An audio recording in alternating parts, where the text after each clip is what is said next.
बिस्मिल्लाहिर्रहमानिर्रहीम। अस्सलामुअलैकुम दोस्तों मैं हूं रेहान बछड़ी फार्म से मोहम्मद साकिब। उम्मीद करता हूं कि मेरे सब दोस्त भाई खैरियत से होंगे।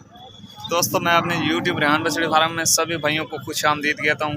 अगर आप हमारे चैनल पर नए हैं तो हमारे चैनल को सब्सक्राइब भी कर लें, साथ ही बेल आइकन को दबा दें क्योंकि हर आने वाली नोटिफिकेशन आप तक पहुँच सके। तो दोस्तों वीडियो को आगे शुरू करते हैं। वीडियो को स्किप नहीं करना।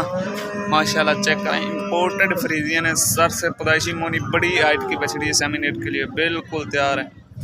मुंह से 4 दांत है। चेक करें, बड़ी हाइट की बछड़ी माशाल्लाह, आदमी के कद से भी ऊपर है माशाल्लाह। पुट्ठा वगैरह भी आप चेक कर सकते हैं। थन भी आपको चेक करा देते हैं जी।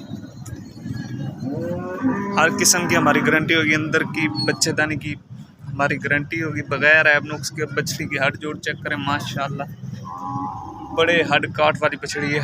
अगर कोई मेरा भाई लेने का ख्वाहिशमंद हो तो आपके स्क्रीन पर हमारा व्हाट्सएप नंबर फ्लैश कर रहा है।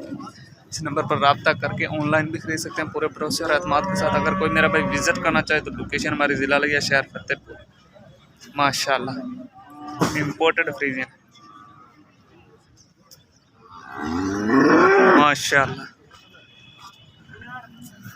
हर किस्म की भाई हमारी गारंटी होगी बगैर ऐब नुक्स के और मंडी से कम रेट पर। दोस्तों मैं अब आपसे इजाज़त चाहता हूँ। अगर आप हमारे चैनल पर नए हैं तो फिर भी सब्सक्राइब कर लें, साथ ही बेल आइकन को दबा दें क्योंकि हर आने वाली नोटिफिकेशन आप तक पहुँचे। माशाल्लाह। अस्सलाम वालेकुम।